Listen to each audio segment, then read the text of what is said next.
사도신경 하심으로 수요 성경 공부 예배를 주님 앞에 올려 드립니다. 나는 전능하신 아버지 하나님 천지의 창조주를 믿습니다. 나는 그의 유일하신 아들 우리 주 예수 그리스도를 믿습니다. 그는 성령으로 잉태되어 동정녀 마리아에게서 나시고 본디오 빌라도에게 고난을 받아 십자가에 못 박혀 죽으시고 장사된 지 사흘 만에 죽은 자 가운데서 다시 살아나셨으며 하늘에 오르시어 전능하신 아버지 하나님 우편에 앉아 계시다가 거기로부터 살아있는 자와 죽은 자를 심판하러 오십니다. 나는 성령을 믿으며 거룩한 공교회와 성도의 교제와 죄를 용서받는 것과 몸의 부활과 영생을 믿습니다. 아멘. 우리 찬송가 382장 찬양하도록 하겠습니다.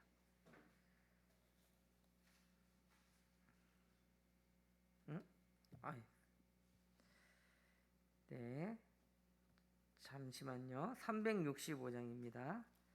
365장.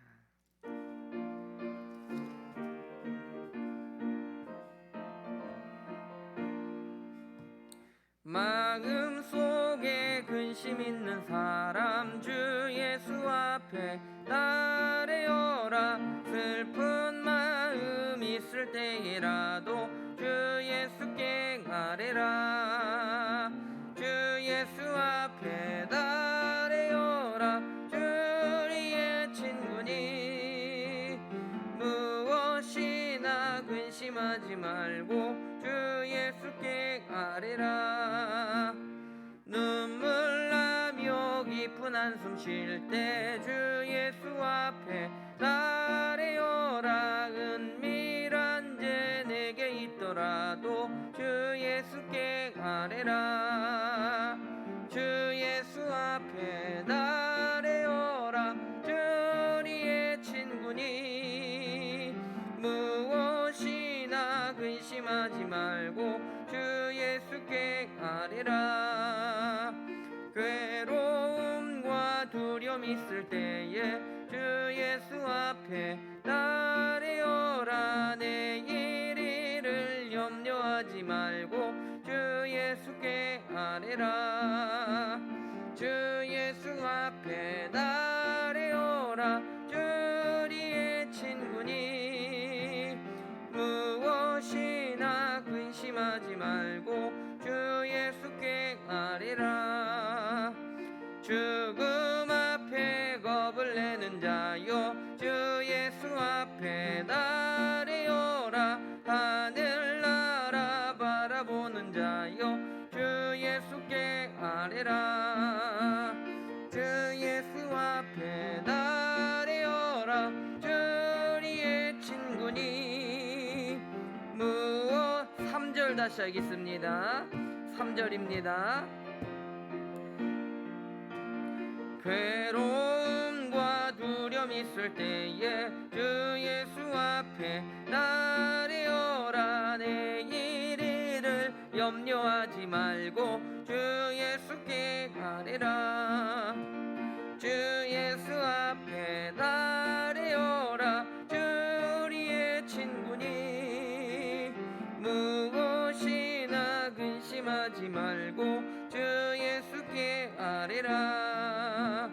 죽음 앞에 겁을 내는 자여 주 예수 앞에 따르여라. 하늘나라 바라보는 자여 주 예수께 아뢰라. 주 예수 앞에 따르여라. 주의 친구니 무엇이나 근심하지 말고 주 예수께 아뢰라. 찬송가 한 정도 하겠습니다. 369장입니다.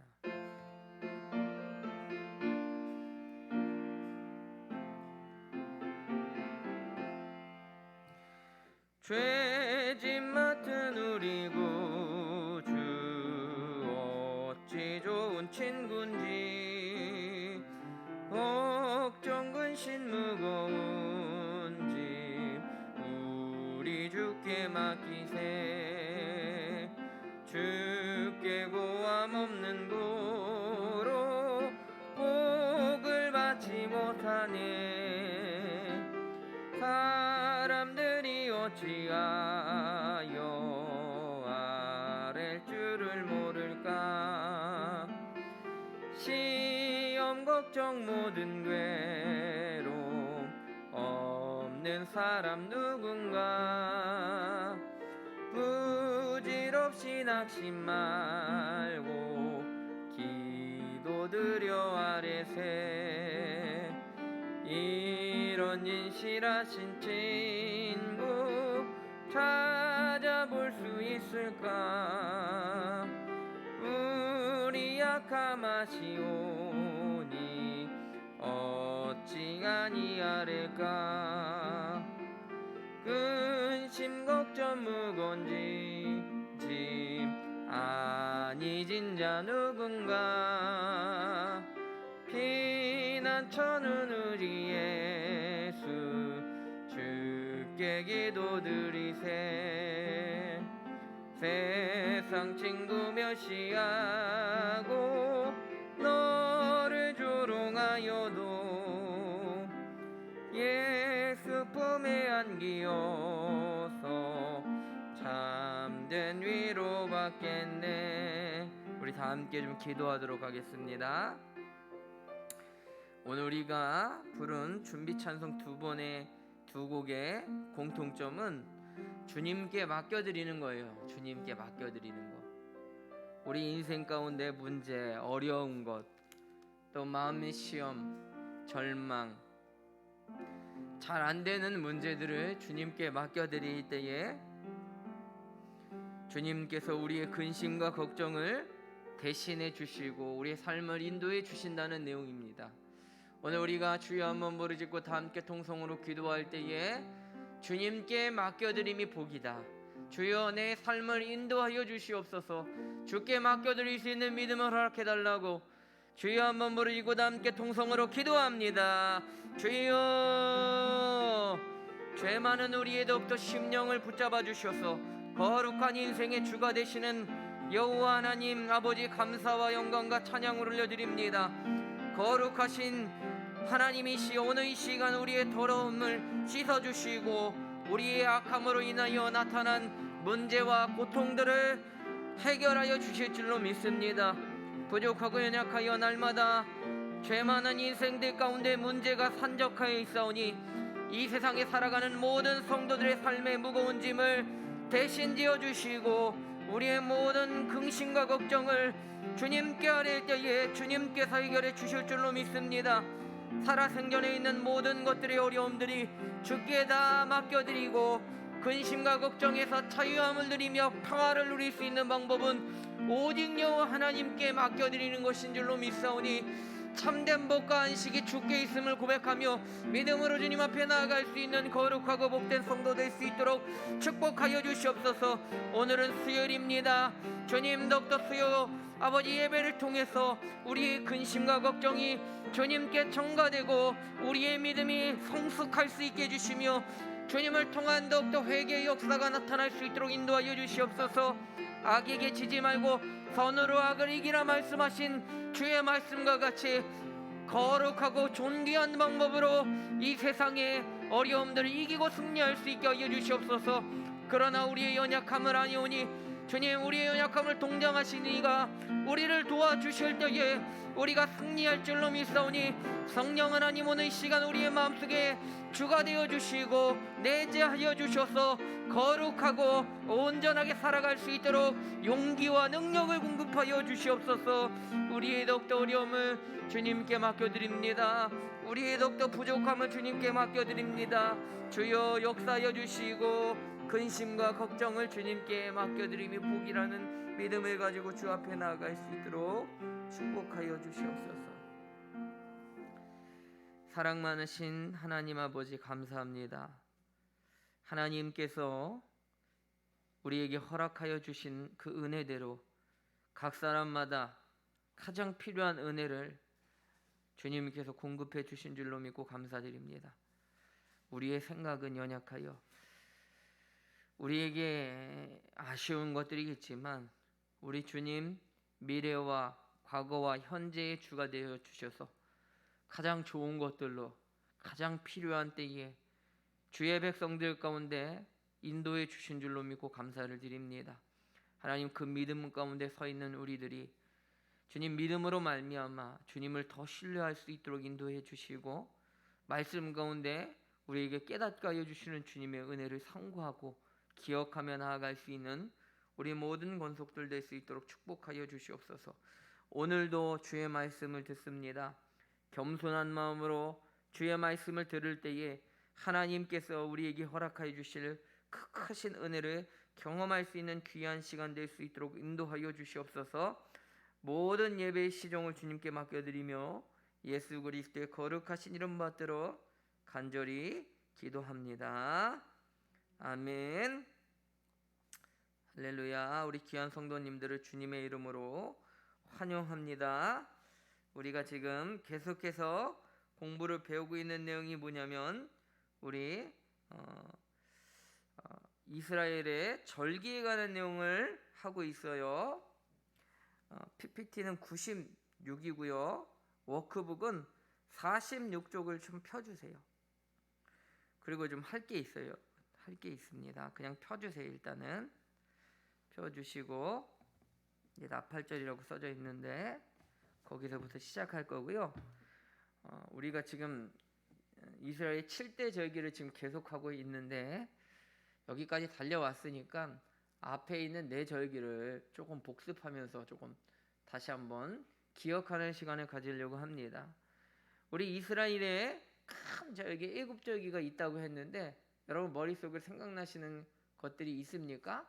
앞에 이름을 다 따가지고 우리가 외우자고 했는데 한번 우리 같이 한번 따라해 볼까요? 시작. 유무초오 나속장. 여러분들 갑자기 제가 이야기를 하니까 또 여러분들 또 버벅될 것 같은데 다시 한번 기억하시면서 일곱 절기를 앞절만 따서 한번 해보도록 하겠습니다. 유부터 시작.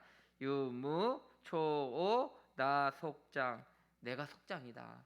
이렇게 외우면 된다고 했죠. 앞에 거는 그냥 외우고 6월절, 무교절, 초실절, 오순절, 나팔절, 속죄일, 그 다음에 뭡니까?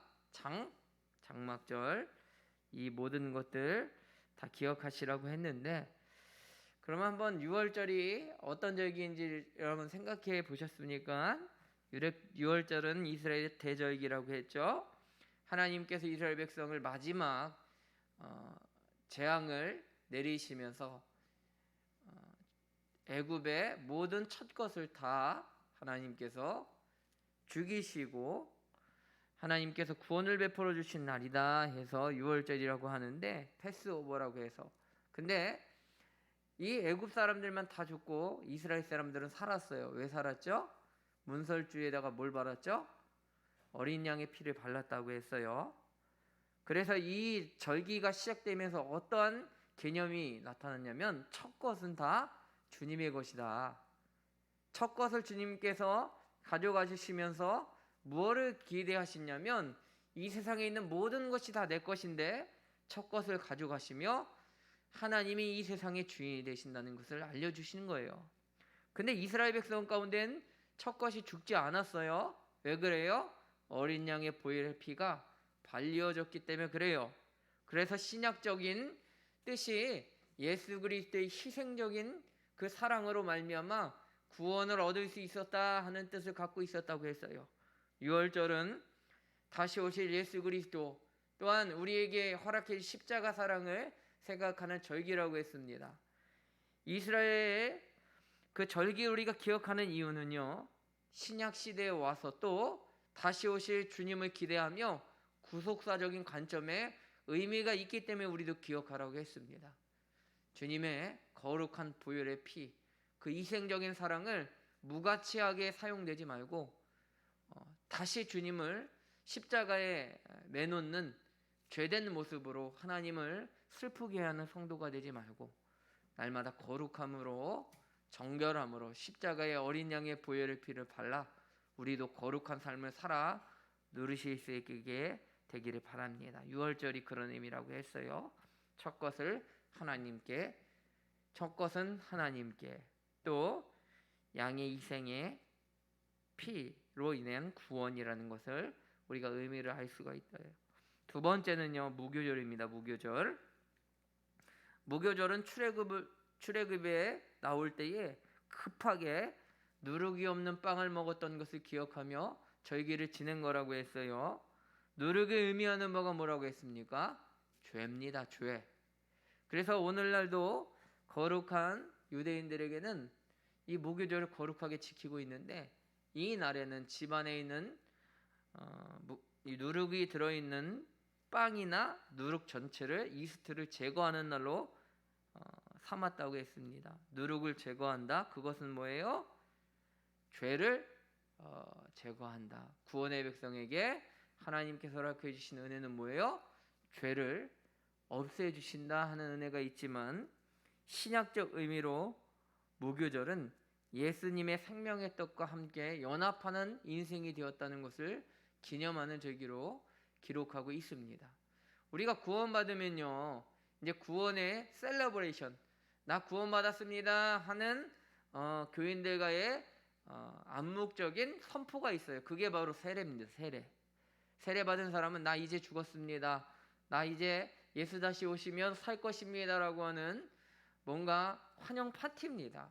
그러니까 이제 세례 받은 사람은 이때부터 이제 구원받기로 동의하고 다시 살아날 것입니다 라고 그때 다짐하는 것이 아니, 이미 하나님이 내 안에 계시고 지금 이 땅 가운데 주님 오셔도 나 구원받을 수 있습니다 라고 하는 확신이 있는 자가 세례 받는 거예요.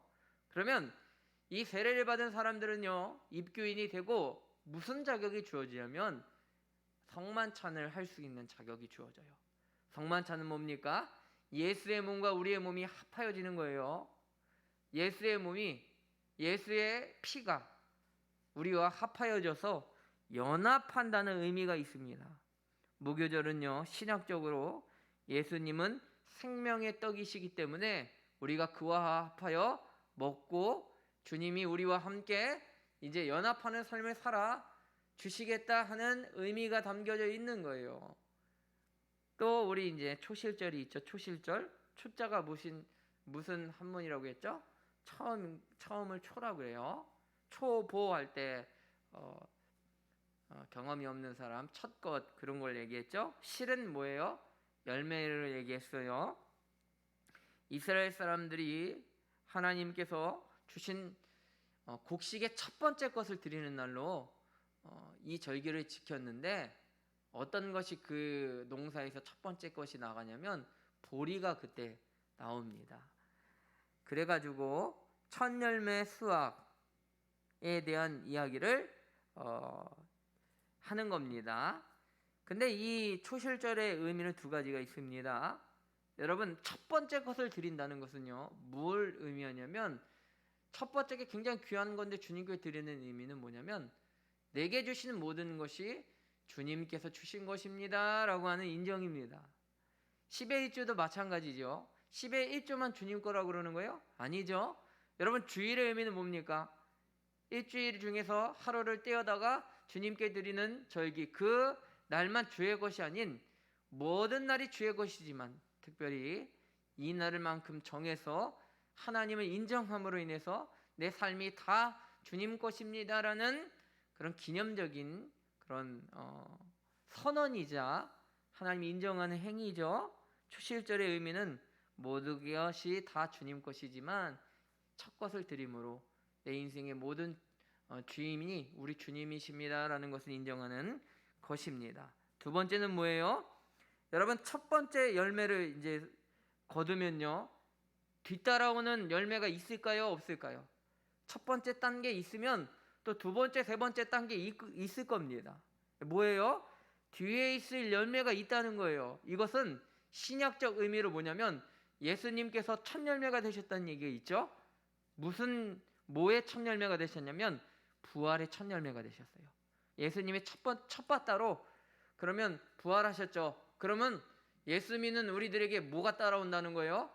부활이 따라온다는 것을 의미해요.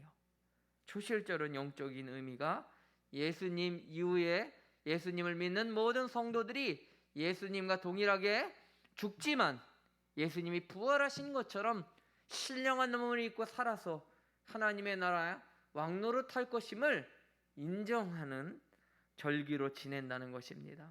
사랑하는 성도 여러분, 우리의 죽음과 우리의 인생의 마지막은 아무 의미 없는 저 세상 사람들과 같지 않습니다. 왜냐하면 하나님께서 우리에게 명령하신 모든 영혼을 일으키실 그때에 나팔불고 이 땅 가운데 오실 예수 그리스도의 제 이름으로 말미암아 모든 믿는 성도들이 일어나서 천국 백성으로 하나님께 영광을 올려드릴 날이 분명히 있을 것입니다.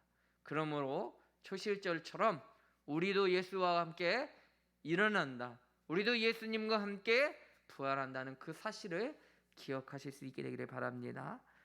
이제 저번주에 배웠던 마지막은 오순절이에요. 오순절. 오가 뭐예요? 오? 숫자 5예요. 수는 뭐예요? 10을임이에요. 그러니까 50일. 그러니까 초실절 뒤에 50일이 지난 절기를 오순절이라고 그래요. 그리고 이 절기를 다른 말로 77절이라고 해요. 77은 49. 그 뒤에 절기라고 해서 오순절, 77절. 그리고 이때에 어떤 일이 일어나냐면 이들의 그 식자재인 밀이 이렇게 있다고 해서 맥추절이라고 했어요. 맥이라고 딱 하니까 우리 한문을 조금 아시는 분들은 이거 보리맥 아니야? 그러면 초실절이랑 겹치는 데라고 생각하겠지만 한문의 오류적 차원에 의해서 우리가 맥추절이라고 했죠. 맥이 작은 보리, 뭐 큰 보리라고 해가지고 이들은 보리와 밀가루를 맥이라고 쓴다고 했어요. 그래서 맥추절이라고 했고 추수감사주일 절기로 지키는 날로 이 날을 절기로 지냈다고 했습니다. 이 날은요, 밀의 첫 수확을 주님께 드리는 날로 있지만 신약 성경에 들어와서 오순절은 어떤 날로 영적인 의미가 주어집니까? 오순절에 뭐가 일어나요? 성령 강림의 사건이 일어나요. 성령님께서 이 땅 가운데 오셔서 모든 믿는 주의 교회들 가운데 임하여 주셔서 믿음으로 살아갈 수 있는 힘을 공급해 주십니다.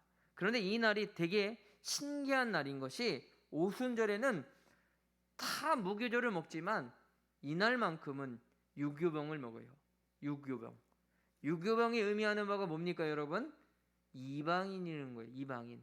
그럼 뭐예요? 복음이 어디까지 흘러갔다는 거예요? 이방인들에게까지 흘러서 모든 믿는 사람은 유대인이나 헬라인이나 뭐 이방인에게까지 하나님이 그 제한을 두시지 않겠다고 하시는 선언이라는 것을 우리가 알 수 있습니다. 저번주에 배웠던 이 네 가지 6월절, 목요일, 초실절, 오순절 배웠다면 오늘 이제 돌아와서 워크북 46쪽 위에 보면요, 나팔절이라고 되어 있는데 스티커를 붙이시면 됩니다. 11쪽에 스티커 11쪽 2-46에 보면 나팔 불고 있는 사람 2명이 있을 거예요. 그걸 꼭 붙여주시기 바랍니다.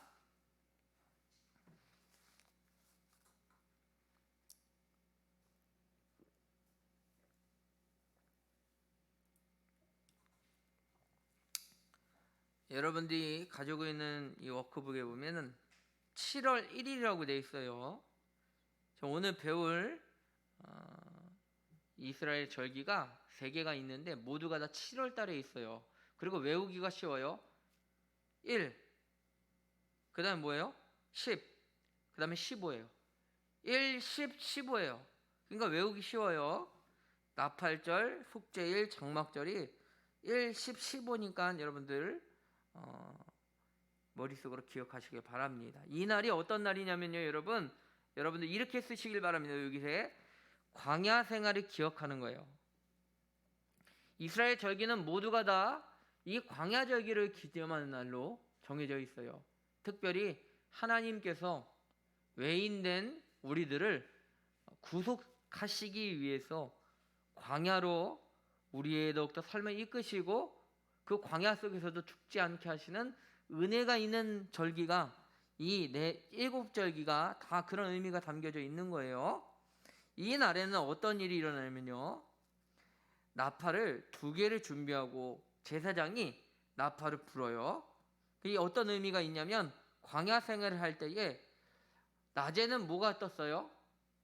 낮에 더우니까 뭐가 떴어요? 하나님께서 이스라엘 백성들이 진행하실 때에 구름 기둥이 떴어요. 그리고 또 불기둥이 뜹니다. 저녁에는 이렇게 행군을 할 때요 있잖아요, 200만 인구가 함께 움직이기 위해서는 뭐가 필요했냐면 신호가 필요했다고요. 하나님의 구름이 뜨잖아요.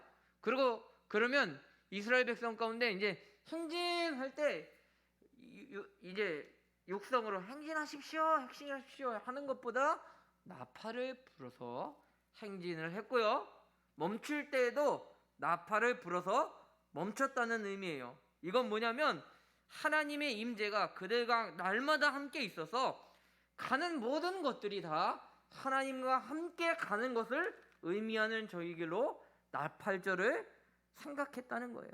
나팔을 불어 성회로 모이기도 하고, 나팔을 불어서 멈추기도 하며, 나팔을 불어 백성을 모이기도 하는 하나님의 말씀, 하나님의 임재, 하나님의 함께하심, 이 모든 것을 나타내는 절기로 이 나팔절을 지냈다고 하는 겁니다.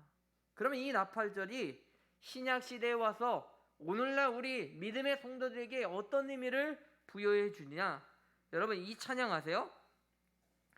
나팔 불 때 나의 이름, 나팔 불 때 나의 이름, 나팔 불 때 나의 이름, 부를 때에 잔치 참여하겠네. 이 찬양의 모든 의미적인 요소는 뭘 기점으로 하고 있냐면 중심이 부활과 재림에 대한 얘기를 하고 있는 거예요. 예수님이 첫 번째 오셨을 때는요, 베들레헴에서 탄생하시고 구유에 나셨고 돌아가셨다가 3일 만에 다시 부활하셔서 하나님 우편에 앉으셨어요. 지금은. 그런데 우리 주님께서는 요한계시록에 7 나팔이 나오는데 그 마지막 나팔을 불 때에 우리 예수님께서 전 우주적으로 재림하신다는 이야기를 하셨어요. 그럼 어떻게 되는 거예요? 여기 나팔절 신학적 의미를 펴주세요. 워크북 46쪽 아래 스티커 11쪽 2-46을 붙여주시고, 여러분 여기다가 뭐라고 첫 번째 적으시냐면 예수님의 재림이라고 적으시면 됩니다. 예수님의 재림. 나팔절의 신약적 의미는 예수의 재림입니다. 예수님의 다시 오신다는 내용이에요. 그러면 어떻게 돼요? 예수님이 오시면 어떻게 되는 거예요? 믿는 자들이 다 어떻게 되는 거예요? 올라가는 거죠.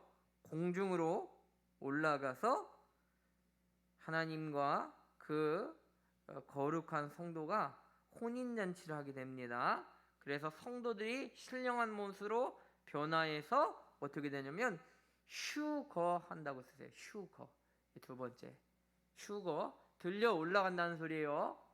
주님이 영의 몸을 영으로 우리를 이끌어 주셔서 하나님께서 우리를 거룩한 몸으로 들려 올려 주시는 절기로 나팔절로 우리가 삼는다고 했습니다.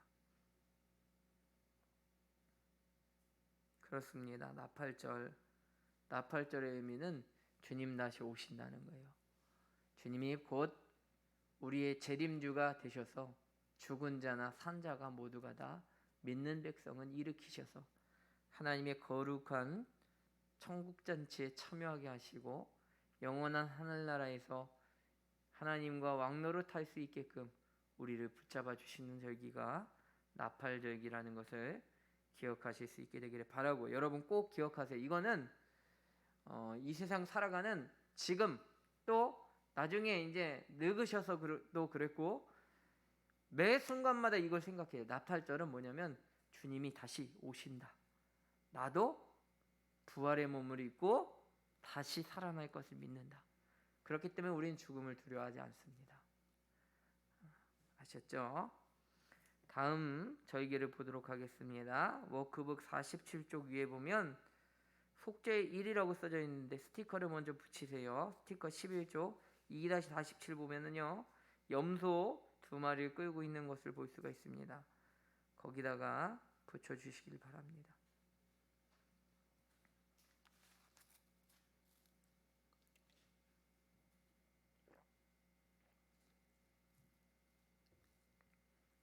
그리고 여러분들 워크북에다가 첫 번째 네모칸에다가 7월 10일이라고 쓰세요. 아까 전에 얘기했죠. 세절기가 다 7월 달인데 1, 10, 15라고 했는데 여섯 번째 속죄일은 7월 10일입니다. 이날의 절기는 어떤 절기냐면요. 이스라엘 모든 백성들을 위해서 대제사장이 대표를 해서 이스라엘 모든 죄를 회개하는 1년에 딱 한 번 있는 절기예요. 그래서 뭘 하냐면 이날 회개와 금식을 합니다. 여기 두 번째 네모칸에다가 회개라고 쓰세요, 여러분.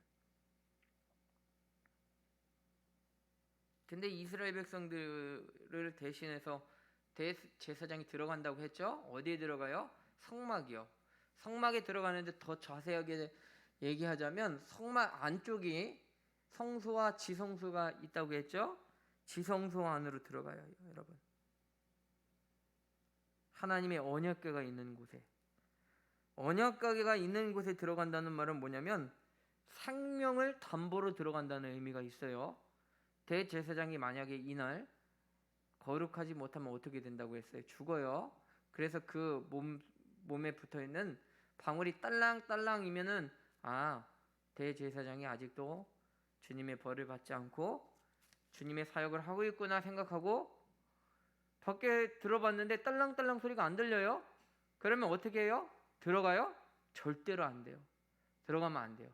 줄이 매달려 있어요. 허리에 줄을 당겨서 죽은 시체를 처리하기도 했습니다. 그 무서운 죄의 모습이 그렇게 아주 심각한 문제였어요, 여러분. 그런데 이제 대제사장이 그렇게 1년에 딱 한 번 이스라엘 모든 사람들의 죄를 위해서 속죄일을 가지고 대속죄일에 제사를 지내는데 제사를 지내는 것과 또 한 가지의 뭔가 행위를 했습니다.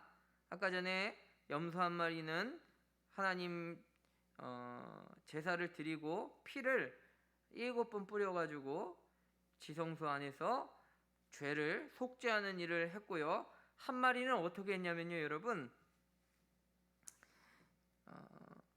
산채로 광야로 이렇게 내보내는 거예요. 이 내보내는 염소를 뭐라고 얘기하냐면 아사셀이라고 했어요. 아사셀. 여러분 여기다가 쓰세요. 아사셀. 염소 2마리가 있으면 한 마리는요 제사라고 쓰시고 한 마리를 아사셀이라고 했어요. 광야에 내보낸다는 뜻이죠. 뭐예요 이게? 이제 신학적 의미로 들어옵니다. 이 아사셀은 2마리 염소 중 한 마리가 광야로 나가는 것. 이 염소의 의미는 예수 그리스도를 상징합니다. 우리를 계속해서 속죄의 제물이 되신 예수 그리스도, 모든 죄를 짊어지고 광야길을 걸어가요. 그거 어떻게 되겠어요? 여러분 뻔하겠죠. 광야에 풀이 있겠어요? 뭐가 있겠어요? 염소는 결국은 죽어요. 2마리 다 죽는 거예요. 한 마리는 제물이 되고 한 마리는 죄의 짐을 짊고 광야길을 걸어간다는 내용이에요. 그래서 이제 이 모든 일들이 어떤 의미가 있냐면 여기다가 이렇게 쓰세요. 이스라엘의 대회개예요. 회개. 속죄일은 특히 종말의 때 7년 대환란 기간 중 이스라엘의 대회개를 상징합니다. 2000년 전 메시아를 십자가에 못 박았던 이스라엘, 그들이 영원히 버림받을까요? 사도 바울은 참 감람나무가 되어지었던 이스라엘이 회개하고 믿음을 회복하면 다시 접붙임을 받을 것이라고 얘기를 하고 있습니다. 로마서에. 이처럼 이방인의 뒤를 이어 마침내 이스라엘도 예수님을 메시아로 인정하고 돌아올 날이 있는데, 이 날을 이스라엘의 대회개의 날이라고 해요. 이때는 7년 대환란이 있다고 했는데, 이것은 영적인 의미가 그렇다는 거예요. 아까 전에 제가 얘기했던 것 중에서 하나 빠지게 있는데, 제사를 드릴 때 있잖아요. 대속죄일날 대제사장이 염소를 죽이고 피를 받아가지고 7번 지성소 안에 있는 그 뭐라고 해야 되나? 그 뚜껑 있잖아요. 뚜껑. 지성소 안에 들어가면 언약궤 뚜껑에다가 수소의 피를 7번 뿌립니다. 7번. 7이에요. 7. 이게 바로 아주 완전수인데 7이라고 하는 숫자가 7년 대환란을 상징하는 거예요. 그러므로 하나님께서 큰 환란을 주셔서 이스라엘 백성들도 다 회개할 때에 비로소 하나님의 모든 일을 마치고 이제 예수님께서 재림하신다 하는 내용이 요한계시록에 나와 있습니다. 여러분, 스티커 11쪽 2-47 이런 붙이셨나요? 워크북 아래에 보면요, 속죄일의 신학적 의미, 워크북 47쪽 아래에 스티커 11쪽 2-47에다가 이렇게 붙여주시고 이스라엘의 대회개라고 쓰시면 됩니다. 여러분, 이제 마지막으로 이제 장막절까지 왔어요. 장막절, 초막절, 수장절이라고 해요. 아까 전에 이 장막절은 며칠부터 시작한다고 했죠? 7월 15일. 근데 7월 15일이라고 쓰지 마시고 7월 15일은 하고 21일까지 일주일을 이렇게 보냅니다. 장막절의 다른 이름은 초막절이에요. 텐트예요. 텐트. 이스라엘 백성이 광야 생활을 기억하며 각자 집마당 앞에다가 나뭇가지나 풀을 꺾어서 텐트를 만듭니다. 그리고 7일간 안식하며 지내는 날입니다. 또 첫째 날과 제8일째 되는 날에는요, 성회로 모여서 장막절을 지냈다고 했습니다. 수장절이라고 하는 말은 왜 수장절이 붙어졌냐면 추수해서 저장한다는 뜻이 있습니다. 수장절은 가을에 과일을 수확한 걸 감사하는 추수감사주의이기도 합니다. 이때 이른비가 온다고 해서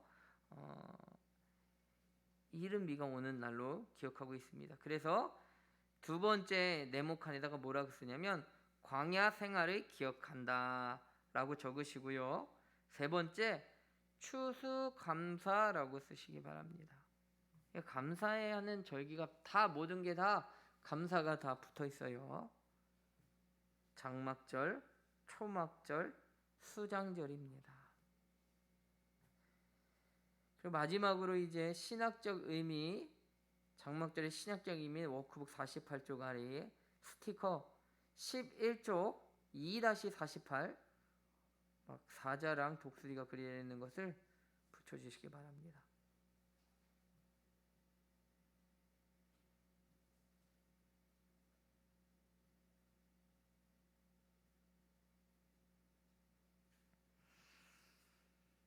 아까 전에 제가 수장절이라고 했어요. 수장절이 어떤 의미라고 했어요? 추수해서 뭐 한다고 했어요? 저장한다는 의미가 있어요. 이게 영적인 의미로 해석될 때에는 어떤 의미를 가지고 있냐면, 이제 먼저 장막절의 신학적 의미 첫 번째 이렇게 쓰세요. 일단 쓰세요. 천년왕국이라고 쓰시고요. 추수해서 창고에 저장한다는 의미는 어떤 의미일까요, 여러분? 그러면 하나님의 당신의 백성을 추수를 해가지고 하늘 곳간에 모아들이는 천년 왕국이 실행된다는 거예요. 하늘로 모든 믿는 자들이 올라가 예수와 함께 천년 동안 다스리게 된다는 내용. 이게 바로 장막절의 신약적 의미가 되는 지점이라고 할 수 있습니다.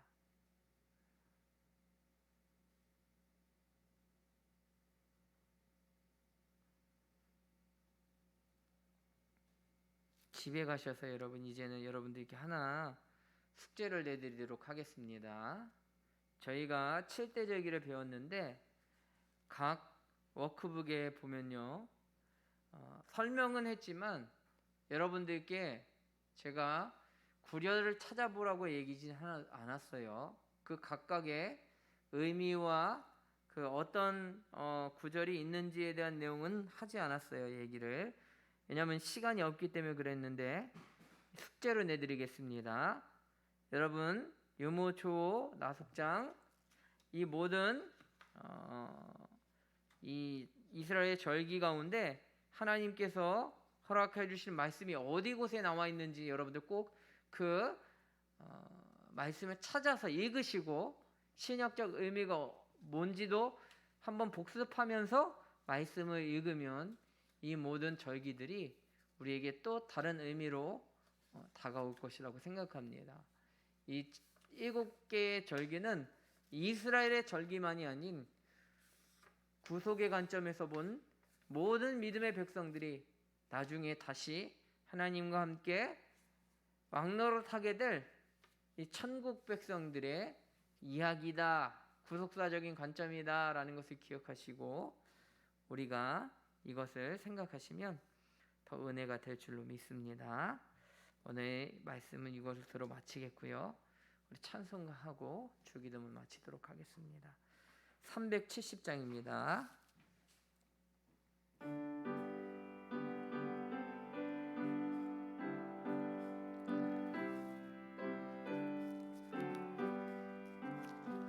주 안에 있는 나에게 딴 근심이 있으랴. 십자가 밑에 나아가 내 짐을 풀었네. 주님을 찬송하면서 할렐루야 할렐루야. 내 앞길 멀고 험해도 나 주님만 따라가리. 구두려움이 변하여 내 기도 되었고 전날의 한숨 변하여 내 노래 되었네. 주님을 찬송하면서 할렐루야 할렐루야. 내 앞길 멀고 험해도 나 주님만 따라가리. 내 주는 자비하셔서 늘 함께 계시고 내 궁핍함을 아시고 늘 채워주시네. 주님을 찬송하면서 할렐루야 할렐루야. 내 앞길 멀고 험해도 나 주님만 따라가리. 내 주와 맺은 언약은 영불변하시니 그 나라 가기까지는 늘 보고하시네. 주님을 찬송하면서 할렐루야